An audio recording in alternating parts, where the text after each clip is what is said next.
Welcome to the desert of the real. Welcome to another video. Welcome to another video. This is Value Tech Sense, where I show you how to get the best tech for less. And this is the second of a series of videos I will be dropping on why I prefer QLEDs over OLEDs. And in this video, we're going to examine OLED bias.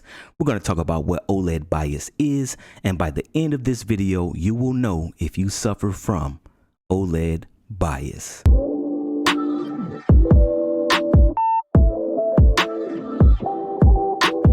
Y'all gonna learn today.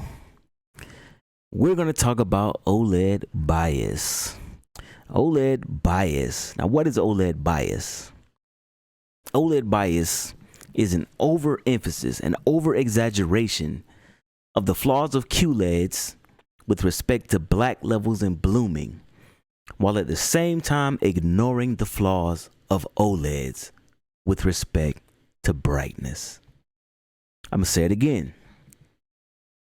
OLED bias is an overemphasis, an over-exaggeration of the flaws of QLEDs with respect to black levels and blooming, while at the same time ignoring the flaws of OLEDs with respect to brightness. Now, my first video, I asked a simple question: does brightness really matter? And I asked this question because there's a clear bias when it comes to OLEDs. Even though QLEDs can get way closer to the performance of OLEDs than OLEDs could ever get to performing like a QLED. All right? When it comes to blooming, when it comes to black levels, right? You rarely see blooming when watching real world content. You literally gotta use some subtitles or get to the side of the TV or really try to pull that blooming out. Now, I'm not trying to say that QLEDs don't have blooming, but it's very rare that you see it in real world content. But on the other hand, it is very obvious the flaws of OLEDs, no matter how much you guys try to ignore it. OLED's flaw is its ABL, its brightness. Now, I understand that QLEDs also have an ABL, but OLEDs have an overly aggressive ABL. And all that dynamic range and pixel level contrast, all that goes out the window when that ABL kicks in. So why is nobody talking about it, right? Why is nobody talking about it? And respect to the tech nerds and the spec geeks, I really appreciate the civil discourse. But at the end of the day, OLEDs are just dim. And when I say they're dim, I literally mean they're dim. When I say QLEDs are brighter, I literally mean they're brighter. And no amount of testing equipment or instruments is ever going to change my mind about that. They're just dim. The truth of the matter is, it has been overshadowed by the marketing and all of the tech babble and spec babble that goes on YouTube. When the best test that you could ever use, the best tried and proven test, is the eye test. See, I use the eyeball test. See, I make the videos the way I make the videos on purpose, because no matter what level you're on, I make my videos in the way that anybody and everybody can understand the message that I'm trying to get across. That's why I do the videos the way that I do. Because to be honest, it really ain't that deep, my G. Dim is dim, bright is bright. End of story. All of that testing and all that stuff like that, at the end of the day, dude, it don't pass the eye test. At the end of the day, it doesn't pass the eye test. It doesn't pass the eye test. See, when you walk into a store, when you walk into a Best Buy, right? Nobody goes in there and asks for the test results, right? You go in there and you use your eyes to see what you want. Right? At the end of the day, if you watch any review on YouTube, right, If you take all of that spec babble out of your mind, all of that marketing, and you just use your eyes and you actually listen to the videos, listen to what people are saying, listen to what they're actually telling you behind the curtain. See, a lot of people on YouTube are so caught up with all this tech stuff, all this marketing, all this stuff that's been fed to you so much that your eyes can't work anymore. You're blind to it. But see, in this video, I'm going to expose the Jedi mind trick that has been placed over all of you guys. And hopefully I can cure you from your OLED bias. Because at the end of the day, QLEDs get way closer to OLEDs than OLEDs could ever get to QLEDs, right? Brightness affects your picture quality way more than blooming does when it comes to the performance between QLEDs and OLEDs. But see, nobody's talking about it. Everybody's talking about all this spec babble, right? The only thing that makes an OLED better than a QLED is the fact that it's an OLED. But when it comes to the eye test, the QLED wins, all right? So to show you this and to hopefully cure you of your OLED bias and to show you guys why I personally prefer QLEDs over OLEDs, because QLEDs give you the best balance at both ends of the spectrum. I have put together three test videos that will show you if you in fact have OLED bias. And by the end of this video, hopefully I can cure you of that disease. All right. So in our first test, the first question I want you to ask yourself is, does blooming matter? All right. Does blooming really matter? A, it matters a little. B, it matters a lot. And C, it is a deal breaker. Let's begin. So what's the real scene impact with blooming here? What is actually affecting what you are watching? To me, from watching for 3 weeks on this TV, for TV shows and movies, I didn't really notice blooming at all. For gaming, it was rare as well. Sure, you'll see blooming on loading screens and title screens, and maybe even the occasional UI element, but I'd hardly say it was something that was annoying, and it really didn't bother me at all, and I don't think it'll bother most people. Alright guys, so when it comes to the blooming on the TV, when the lights are off and you're just looking at the TV screen and you have that brightness cranked up, you see that there is barely any blooming. So it was really insignificant, even if it was there on those subtitles, when I had turned on. It was almost like not distracting and it was not annoying at all. So that means like there wasn't any significant blooming. Being the LED TV, there is inheritance blooming, which is quite negligible if you're sitting at the distance and watching the TV, not going up close and trying to look for the problem. So this TV actually performs so good. It has those inky blacks. The local dimming seems to be working, even though it has the 180 dimming zones, and seems like the local dimming algorithms are kicking in whenever they are needed. And I even cranked up my ISO a little bit to show you guys, but there is barely any, even though what you see on the screen is due to the increased ISO. Otherwise, this TV performs so damn good in the dark room. If you look closely, you can see just a tiny little bit of blooming around this, but not much. As we start enjoying this TV, we realize that the picture quality is really, really good. And it's getting dangerously close to OLED for a fraction of the price. Now, if you experience heavy blooming on the TCL, if you have purchased the display, that is a defective panel. I would just send it back. I have a very clean panel. I don't have any issues with blooming. I have nothing to gain by telling you it's amazing. And also, I also noticed deep black levels. I'm talking about inky black levels that they're very close to OLED. Yes, the ultimate blackest parts of the OLED are a little bit blacker, but look how close the H9G is. Although TCL is just a touch behind, still very good. You never would have expected this based on the earlier Starfield performance where it showed that the H9G maybe has blooming problems. Not here. So the Sony A9G is next up. Yes, it was beaten by both the Hisense H9G and the Samsung Q900TS, and this is why. The shadow detail on both these TVs rock solid. What they give up and a little bit of black depth, just a little.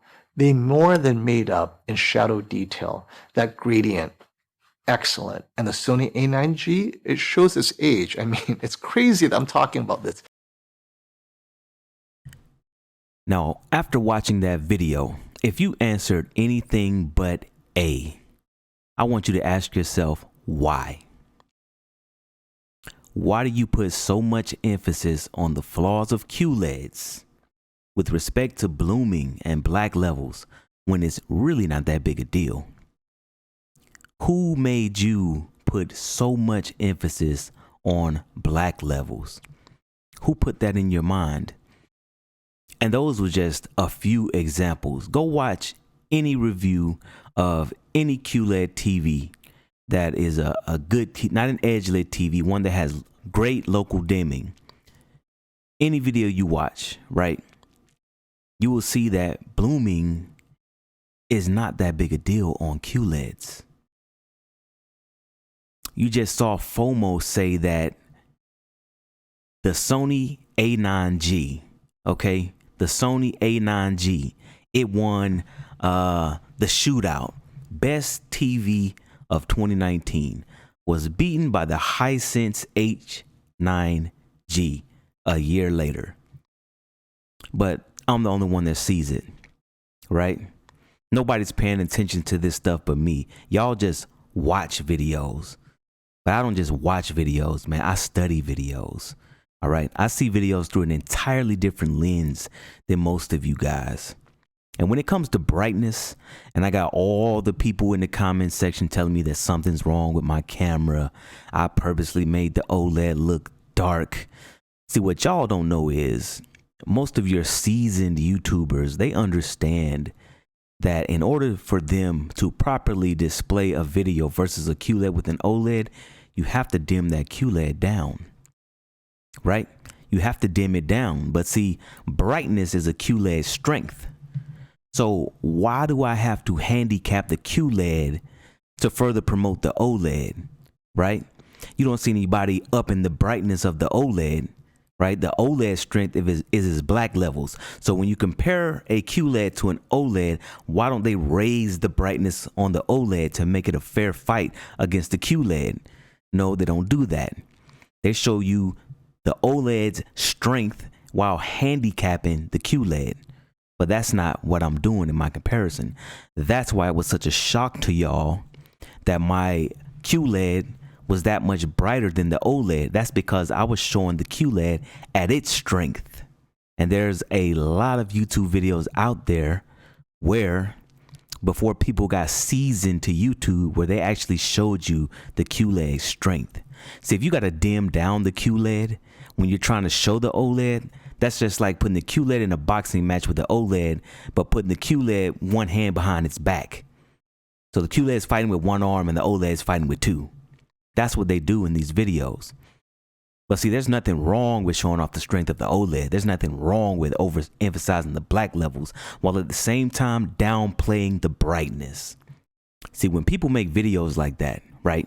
When they make videos and they have to lower the brightness of the QLED, right? Those videos are very misleading. All right? Very misleading. Because see, most people, when they watch those videos, they're thinking that the OLEDs are just as bright as the QLEDs, and they're not. And when they get at home and they start to watch sports, television, you know, anything besides dark scenes in movies, they see that it's dark and they can't understand why. That's because the videos where these guys have to lower the QLED to match the OLED, that's why. That's why. That's why the majority of y'all that's in my comments section telling me that my video and my camera, something was wrong with it and I was playing tricks, that's why. Because they're playing tricks, right? They're playing tricks. I'm playing no tricks. I'm giving it to you straight. I'm giving it to you raw. So when you get that OLED home, right? And what we got football season coming up, right? NFL, college games, all right? Some of y'all might be hockey fans, baseball fans, basketball fans. There's a reason why when you get it home, it doesn't look the way you thought it was going to look. And all these people out here that's been using OLEDs for the past few months or couple years, your eyes and what you watch have become adjusted to the look of that OLED. But see, the majority of people out here who want to get OLED for the first time and don't know how dim it is, right? When they get it home, they need to know that it is a lot dimmer in most cases than the TV they have at home.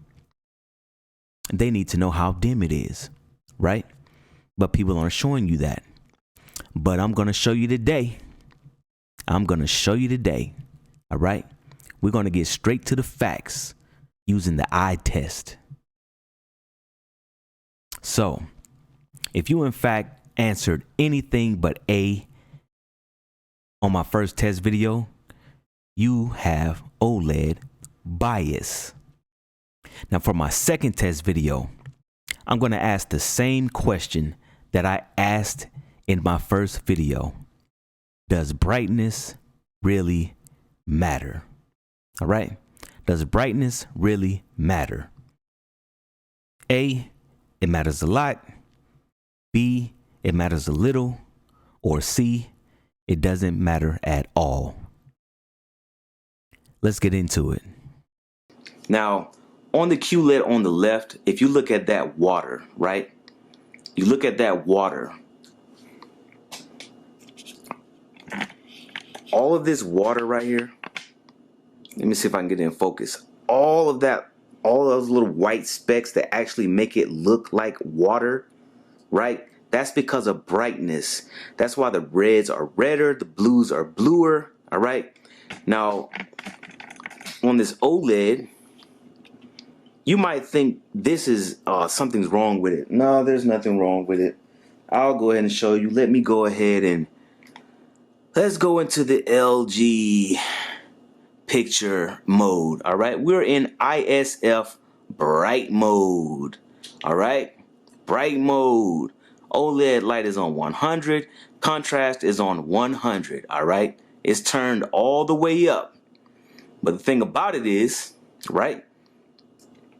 The thing about it is, when you look at this next to a QLED, you can see the flaws in it. You can see the flaws in it. Now, if I was playing this OLED all by itself, not by a QLED, right? You're talking about a TV that can hit 2000 nits and another TV that cannot get that bright, right? Can't even get that bright in HDR, right? You can really see the difference. So even in a dark room, when I'm in a dark room and I'm watching my QLED, this is the difference in the depth of the picture and the colors. This is the difference, guys.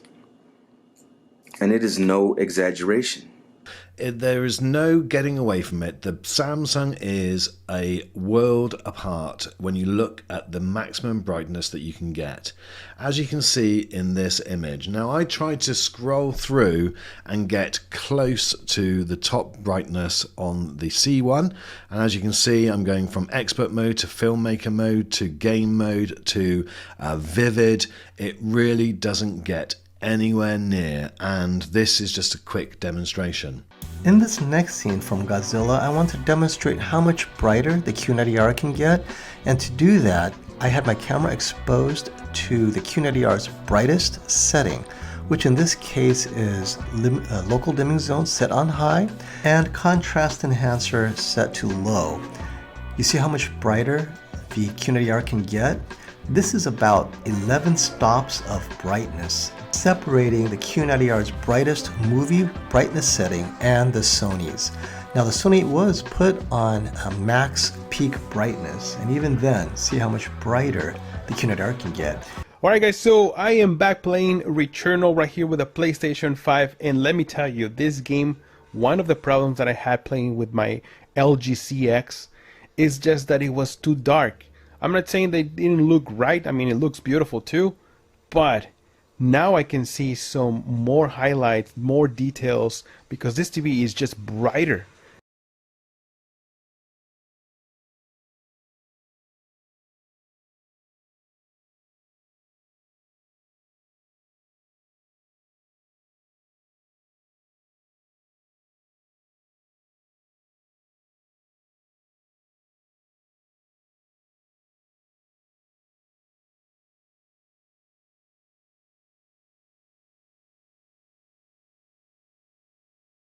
So, I mean, it's pretty obvious right here just how much brighter it can get, and it's, again, only at like 25 brightness setting on the QN90A, whereas the LG G1 is as bright as it can get for SDR gaming.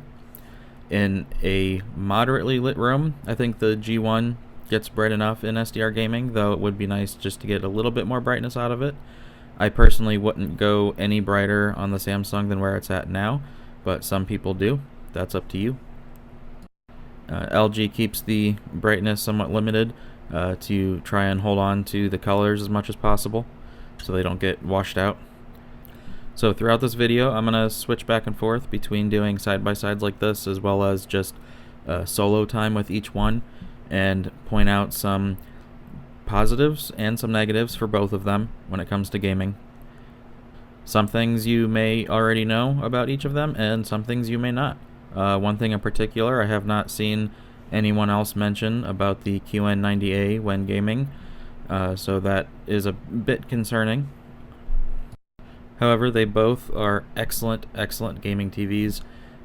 Of course, nothing's perfect, and they do have strengths and weaknesses. But compared to other brand TVs, these are definitely the best for gaming, especially for serious gamers. You know, the Sonys, they do have 4K 120 now, and they do look a little better graphically, and they also have their pros and cons, but there's a lot of lacking features. So having these two TVs side by side, you will notice that the QLED is just extremely bright in daytime sequences, and in these circumstances, you definitely have a way brighter TV when it is side by side. Now, this is the strength of the QLED shining through, and for bright games like this seen in Sea of Thieves, you are definitely noticing a huge difference. Don't get me wrong, the A90J looks really great and it presents this very well, but in comparison to what the QLED is doing, it's just not even close. There's more shadow detail on the A90J, there's no doubt about it, but for this scene to come alive, it really does just impress me so much on the QLED. So right now, you're currently seeing an example of one of the videos I really wanted to bring to your attention. This was a really detailed video of animals, and if you look really closely, the QN90A is displaying some highlight detail that you really can't see on the OLED. It definitely seems like whenever there's sunlight involved or anything shining off of something, we are seeing a detail loss on the OLED. And if you're looking closely at the animals on display here, you can see that if they have sunlight on their head or on their body, you're seeing that it's getting muted a little bit.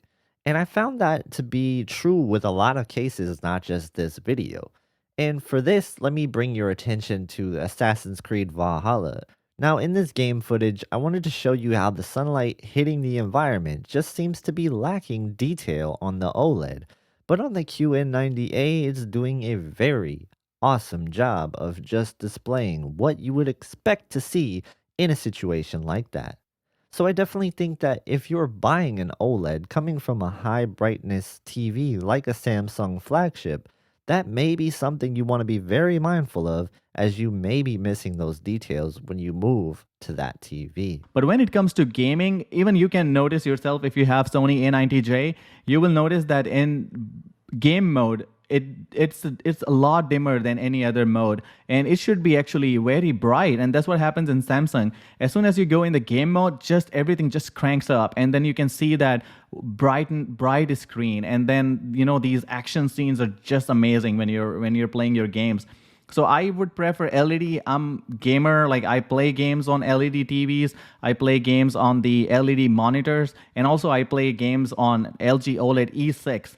For last like 4 years, I played on OLED, but I enjoy my gaming more on LED TV for the reason that it's more bright. If I'm playing it in the bright room, oh man, in the living room, just LED nails it. And I never had that kind of experience from the OLED. Yeah, it is deep blacks and all, but for gaming, I really need that brightness and the colorful image that you want. Okay, so what we're doing right now is showing you ABL on OLED. Now, a lot of people are like, oh, it's the greatest television that ever existed. It's just spectacular, right? And like, you know, when you hear that all the time, you go, okay, but seriously, what's wrong with this TV? There is no way a TV is the greatest thing on the planet Earth and you've never found a flaw with it. It's not that people aren't finding a flaw with it. They're keeping their mouths shut about the flaws that they see, because if other people were to find out about this, well then OLED would lose its prestige, and then all the people that just paid out all this money would feel really stupid. Now what I'm going to take the liberty of doing is opening up the menu here so you can see it says OLED light before we even get started, because people like to play dumb on my channel, don't they? Right? We see OLED light right there highlighted in pink, 50 seconds in the video, so you can't say that it wasn't there. Okay, this is indeed an OLED, but people are gonna cry and be like, no, it's an LED, he's playing tricks. Nope, this is OLED. So now that we know it's OLED, let's show you what ABL looks like on OLED. Now, before we do, what is ABL? ABL is automatic brightness limiter. Now what this thing does is kicks on an astronomically annoying amount of brightness limiting, as you see here, turning what would be white into a grayish blue color. And most of the time it is pretty annoying. And it doesn't just happen once, it happens throughout the variety of your content that you may play or watch. At the other end of the contrast ratio spectrum, the Samsung Q90R can go brighter than the LG C9. Current WRGB OLEDs are restricted by ABL, or automatic brightness limiter circuitry, which caps full field peak white to around 450 nits. As you can see from this expanding white circle ABL test pattern we altered ourselves, when the circle is smaller, the Samsung Q90R is actually dimmer with some additional vignetting due to its local dimming algorithm.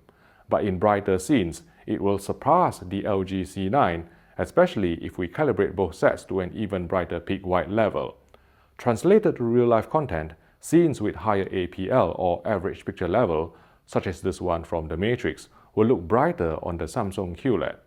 The Samsung Q95T could reach more than twice the peak brightness of the LG CX, both on a 10% window and full field after calibration to the industry standard of D65 white point. As a result, bright HDR scenes looked significantly more impactful on the Samsung QE55 Q95T QLED TV, while its extra luminance headroom allowed highlight detail to be expressed in a clearer manner than the LG OLED 55CX. Have you ever watched Lord of the Rings? Good, because this Arwen scene is one of the few examples I'm going to use to demonstrate that your OLED TV is not bright enough. A higher peak brightness is not only about brightness per se, it allows for better preservation of bright HDR detail to accurately reproduce the creator's intent. Let me explain why this is. If you look at this EOTF, or electro-optical transfer function chart here, the yellow line is the reference ST2084 PQ standard used for HDR10 and Dolby Vision content. Now, PQ stands for perceptual quantization, and there are two words in the term, perceptual and quantization. The central concept of PQ is to maximize code value bit efficiency for how our human eyes perceive light. So this yellow line here actually signifies the threshold at which the difference between two digital signal code values can be perceived as a difference in light output to our eyes. That's the perceptual component of PQ. Without introducing significant posterization, that's the quantization component of PQ. So anytime the EOTF tracking of a display goes above this yellow line, you risk introducing posterization. But when the EOTF tracking drops below this yellow line, the brightness detail starts to get compressed and become invisible, because that's how the perceptual quantization curve has been designed. Fortunately, due to limitations in display technologies, even on grading monitors costing tens of thousands of pounds, little to no HDR content is mastered to the full 10,000 nits allowed by PQ. The majority of HDR10 movies are graded to 1000 nits, probably using the Sony X300 RGB OLED reference monitor, although a not insignificant number of titles are mastered to 4000 nits using the Unicorn Dolby Pulsar monitor, which is only available on lease or loan directly from Dolby. So no, 650 or 700 nits of peak brightness on current consumer OLED TVs is not enough to accurately reproduce the true creative intent of HDR content, not only in terms of brightness, but also in terms of detail. Of course, you can use the dynamic tone mapping function on LG OLED TVs to retain all specular highlight detail, but this will also lower the average picture level or overall brightness of the scene, again deviating from artistic intent, making what's supposed to be a sunny day look more like an overcast, cloudy afternoon. OLED TVs are also handicapped by ABL or automatic brightness limiter circuitry, so even though they may be capable of a peak brightness of around 700 nits on a 10% window, full screen brightness will drop to 150 nits or even lower. Here, we have a Vizio OLED and a Sony XH90 or X900H LED LCD side by side, both 55 inches in screen size, both calibrated to track PQ as closely as possible on a 10% window. If we play this scene from the Fellowship of the Ring again, you can see that the LED LCD was able to go brighter and deliver more HDR impact, reproducing the brightness portion of the creative intent in a more accurate manner. Don't get me wrong, I still admire the pixel level light control afforded by OLED's self-emissive characteristics, allowing dark scenes to be expressed accurately without any hallowing or blooming artifacts. But I also recognize the full field brightness limitations of the technology, and have mentioned this on many occasions in my previous videos. Although bright scenes would appear less impactful than high-nit LED LCDs due to ABL restrictions, bright HDR scenes looked significantly more impactful on the Samsung QE55Q95T QLED TV, while its extra luminance headroom allowed highlight detail to be expressed in a clearer manner than the LG OLED 55CX. One advantage LED LCDs such as this TCL X10 holds over OLEDs is full screen brightness, since OLED is restricted by ABL or automatic brightness limiter circuitry, which is designed to protect the panel. Now, after watching that video, if you answered anything besides A, I want you to ask yourself why. Why? Because brightness makes a huge difference in picture quality and your viewing experience, especially for HDR. Especially for HDR. See, brightness isn't all about these little tiny little highlights.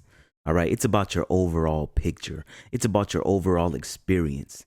So for all my spec geeks out there, all my tech nerds with all the spec gadgets and equipment, explain this to me. How can you talk about creators' intent and tone mapping at the same time? I mean, that's quite a conundrum. And I mentioned this in one of my earlier videos. See, as far as HDR is concerned, right? And you got all the purists out there, right? You got all the people who want the purest picture. You know, they want the creator's intent. Okay, on OLED, you haven't been getting creator's intent because the movies are being mastered, right, at 1,000 nits, 2,000 nits, in some cases 4,000 nits. And the intention was for you to see those peak highlights at 1,000 nits. And these OLEDs, up until now, have been able to display 1,000 nits or above 1,000 nits. They've had to tone map it. So you haven't been getting creator's intent. But on the LED LCD TVs, you're able to get those peak brightnesses, right? For everybody asking me why I always lean towards the LED LCD TVs, I want to see what those nits hit like, and it definitely hits different. All right, I've been enjoying HDR, and on this TV, I've been seeing creator's intent as far as it goes with the peak brightness. I've been amazed by the HDR highlights that a lot of y'all on OLED has been missing out on because of the black level bias. All right, everything's about black levels. Everything's about black levels. And the biggest gripe with the LED LCDs is this thing called blooming, right? And it's mostly noticed on text, right? Text. But when you're watching a movie, it's not that noticeable. When you're watching a movie, when you're actually watching real content, I usually turn the movie off when the credits start to roll. So when it comes to brightness, right, you can see that it makes a huge difference between QLEDs and OLEDs, but nobody has been showing you that. And when it comes to black levels and blooming, the significance is very small. So for my last test video, all right, hopefully I can cure you from this OLED bias. After seeing how insignificant blooming is and seeing how much more of a difference brightness makes, I want you to watch this video through a different lens. Do you now overemphasize the flaws of QLEDs with respect to blooming in black levels, while at the same time ignoring the flaws of OLEDs with respect to brightness? Let's find out. For that. So many of you may know that I'm a big MCU fan, and today I'm going to pop on Avengers Infinity War because it has fantastic color and great action. And these things are really going to help me show this TV off and keep your attention. And right off the bat, I noticed that the Samsung Q90T is really great in HDR. It has fantastic color, fantastic contrast. And I wasn't going to be easy on this, so I'm looking for blooming and uniformity issues with this TV. And to be honest, it's about as good as I've seen for an LED TV competing with the infinite contrast of an OLED TV. In the extremely dark scenes, the OLED still has a bit of an edge when it comes to the perfect contrast, so it can create a bit more of a cinematic feel. But that's only as long as you're watching it in a dark scene. Once the movie gets to a bright scene, there's a huge difference. The Samsung was extremely bright, and because of this, it just made the C10 look a lot more dull than I thought it would have. Now, you probably wouldn't notice this if you were just watching one without the other, because I think that the Samsung Q90T has fantastic blacks and it has great pop. But when you get an opportunity to see them side by side, you can really make a good decision for yourself. And when I was watching these brighter scenes, I really wanted to find out how good I could make the Q90T look. So already happy, I lowered the shadow detail to -2, which still showed far more detail than the LG C10, but now the Samsung had amazing depth in the picture that the LG literally could not do. The LG looks gray instead of white because the brightness limiter. And to make things even more dramatic, I took it from its natural color temperature to warm 2. The result was a clear winner for the Q90T in brighter scenes in HDR, and the darker scenes were still very vibrant, even with just a slight bit less contrast than the LG C10 and very little blooming in the widescreen. So not bad at all, and this is without Dolby Vision. Remember, Samsung only supports HDR10 Plus and not Dolby Vision HDR. And you know, I'm not happy about that overall, but there was no question that the Samsung Q90T doesn't need Dolby Vision to compete in HDR. So now that we've checked out the HDR, I want to pop it into game mode and see how that looks. And to be honest, in game mode, the picture quality didn't change that much, if at all. It remained bright and colorful with great contrast and detail. And my son, who is a gaming expert, was wowed by the Q90T in game mode. And again, once you put it up against the LG C10, in a darker scene, they looked very similar, but as soon as it got to a brighter scene, the Samsung really shined again, showing more color, showing more vibrance, with a lot more brightness. It just really fills out the picture. So the fact that this TV is so bright, it has the game mode, it has VRR with FreeSync and the HDMI 2.1 that can eventually get you 4K at 120, there's no question that this Samsung Q90T is one of the best gaming TVs in 2020. And as I said, one of the best features of this TV is how great it looks in the SDR content. First off, it upscales very well. I noticed that the motion and the upscaling looked fantastic. It was definitely as good as the LG C10. And I don't want to sound like a broken record, but the Q90T really gets bright when you're watching your typical TV, especially in any sort of like middle to bright scenes. It's a dramatic difference from the LG C10. There's just so much more depth and color to faces and backgrounds, and logos just have so much more brightness to them. And when you're watching the typical news, sports shows, you get a pretty wide range of brightness and colors. But a majority of the news and sports has a lot of content where the Samsung is just much preferred because of the brighter picture.